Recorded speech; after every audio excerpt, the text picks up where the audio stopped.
The craziest thing about Vincent van Gogh's masterpiece, The Starry Night, is that Van Gogh himself thought that the painting was a complete failure.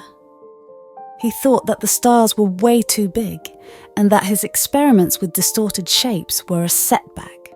When he was sending a bunch of paintings to Paris, hoping to make some sales, he said to his brother Theo that he was very, very discontented with the piece and added, "The only things I consider a little good are the wheat field, the mountain, the orchard, the olive trees with the blue hills and the portrait and the entrance to the quarry, and the rest says nothing to me."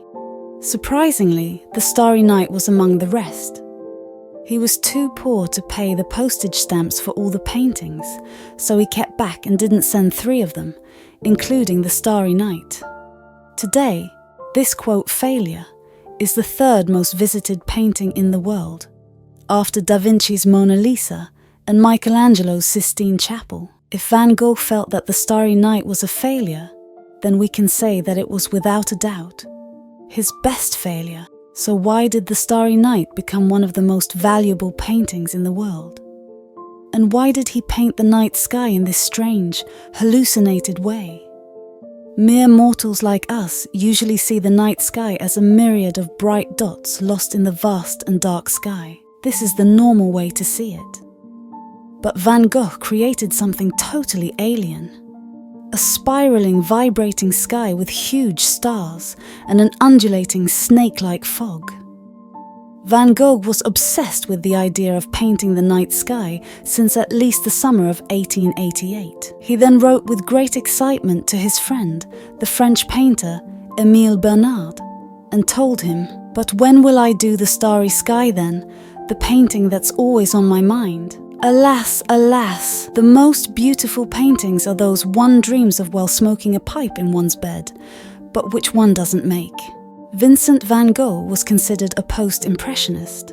The creation of the impressionism art movement was partly a response from some painters to the rising popularity of photography, which had been invented at that time. In the same way that Japanism, a big influence on the impressionist movement, showcased daily life, photography also led the Impressionists to develop a great interest in capturing snapshots of average people doing everyday stuff. Photography enabled people to capture the world around them and revolutionized the way people in general, and artists like Van Gogh in particular, experienced the world. Photography was both a threat and a new creative opportunity.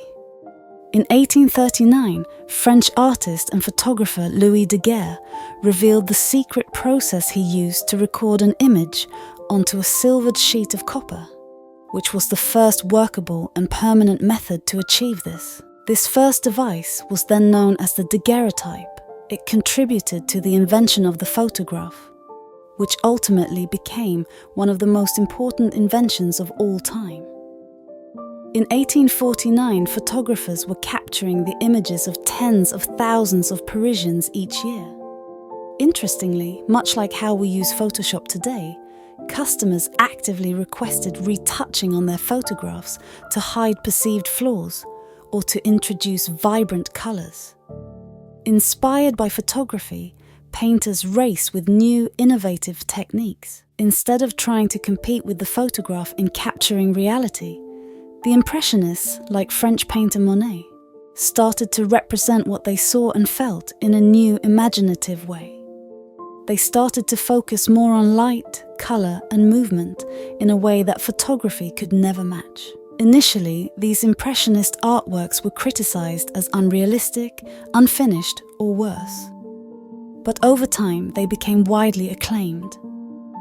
Many painters lost their regular gigs of painting small portraits because everyone was now running to get their photographs taken in a photo studio. But other painters adapted and became more experimental, like Vincent van Gogh with The Starry Night. Compared to Van Gogh's previous works, The Starry Night is far less academic and realistic. Reality wasn't the goal, hallucination was. The Starry Night is a testament to Van Gogh's artistic experiments with gestural painting and gets much of its visual impact from its vibrating lines. its unnatural colouring and distorted shapes. To his brother Theo in September 1889, Van Gogh said in a letter, "These are exaggerations from the point of view of the arrangement. Their lines are contorted like those of the ancient woodcuts." Van Gogh was born in 1853 in the Netherlands. He was interested in art from a young age and briefly worked as an art dealer and tried to be a pastor. But during most of his teenage years and adult life, he was mentally troubled and could not keep a job. In 1881, he moved back in with his parents. As his younger brother Theo supported him financially and emotionally, Van Gogh began to paint seriously when he was 27 years old, without any formal training. The two brothers exchanged letters frequently, and that's the reason we today have access to many of Van Gogh's thoughts. Van Gogh focused on character and setting studies in his early works. These pieces exhibited a relative lack of colour compared to his more renowned creations.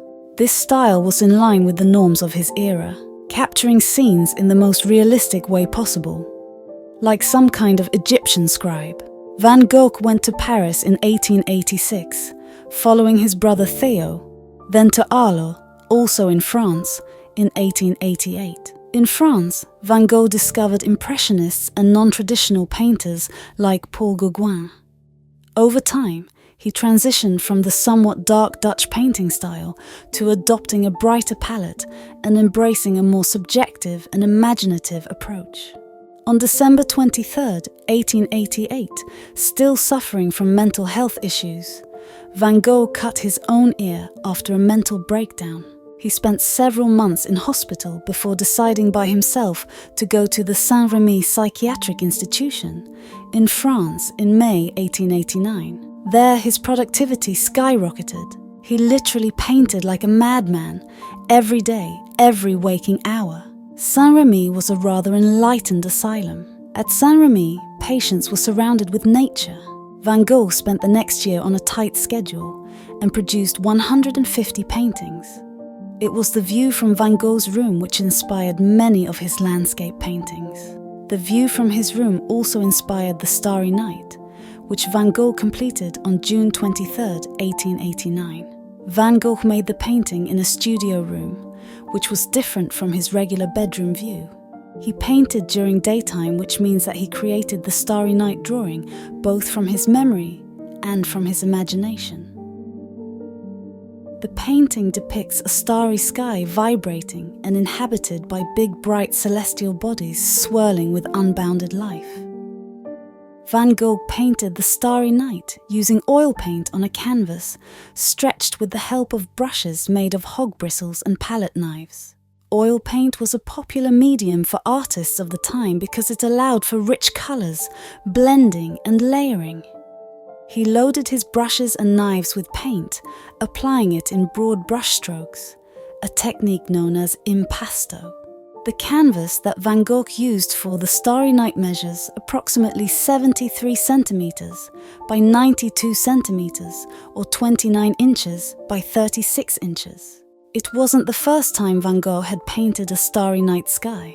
He painted Café Terrace at night in September 1888. He had also done Starry Night over the Rhone during that same month. But the night sky in both of these paintings is much more realistic than the one we can see in the Starry Night. The composition in the Starry Night is balanced. The verticality of the cypress tree and the bell tower counteract the horizontal lines of the city and stabilize the diagonal line of the mountain range. Everything is in motion. The hills, the cypress trees, the star, the moon, the fog, the sky. It's spectacular, it's cinematic. The symbolism of the piece is also quite powerful. The cypress is often associated with things that are beyond our mortal realm, and Van Gogh, instead of a static dark sky with static stars, saw a whole universe pulsating in a cosmic and rhythmic heartbeat. For Van Gogh, the Starry Night was a disappointment. In a letter to French painter and friend Émile Bernard, Van Gogh said that the work was too abstract and unrealistic. Turns out, In one of these bittersweet twists history likes to throw at us, Van Gogh's disappointment became his most celebrated work. Within 14 months of completing the Starry Night, Van Gogh killed himself with a gunshot to the chest and agonized for 3 long days. He was 37 and had only sold 1 painting in his entire lifetime: the Red Vineyards near Arles. After Vincent's death, his brother Theo's health significantly declined in the following months. He was admitted to the Willem Arntz Hospital, a psychiatric facility, on November 18, 1890. Previously diagnosed with progressive and general paralysis in Paris, subsequent examinations at the hospital confirmed this diagnosis.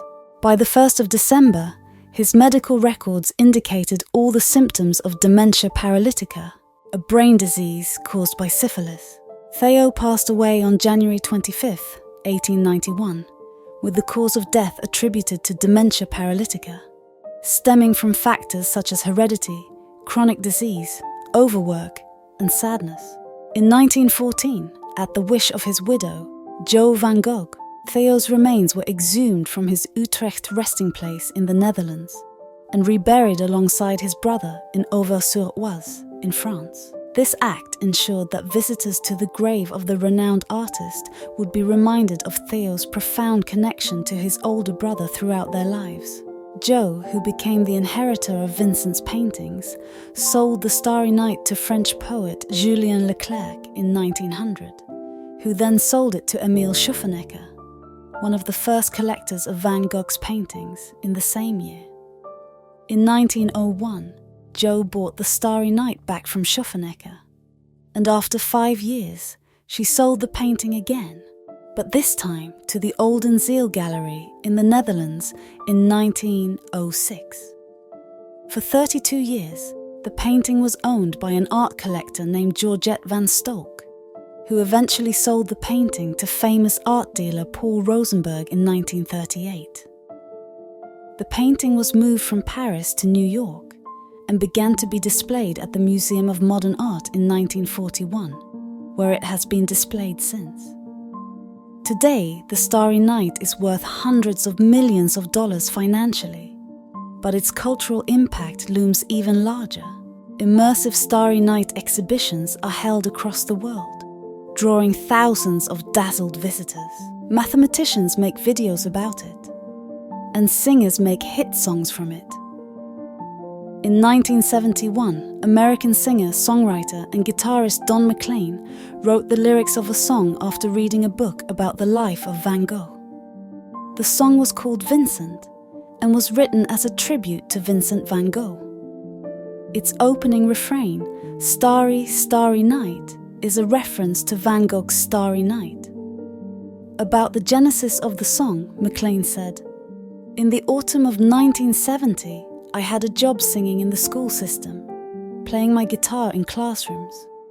I was sitting on the veranda one morning, reading a biography of Van Gogh, and suddenly I knew I had to write a song arguing that he wasn't crazy. He had an illness, and so did his brother Theo. This makes it different in my mind to the garden variety of crazy, because he was rejected by a woman, as was commonly thought. So I sat down with a print of Starry Night and wrote the lyrics out on a paper bag." Crazy fact, the song was a favorite of rap legend Tupac Shakur. It was played to him at the University Medical Center of Southern Nevada, the hospital that he was admitted to just before he died of gunshot wounds from a drive-by shooting.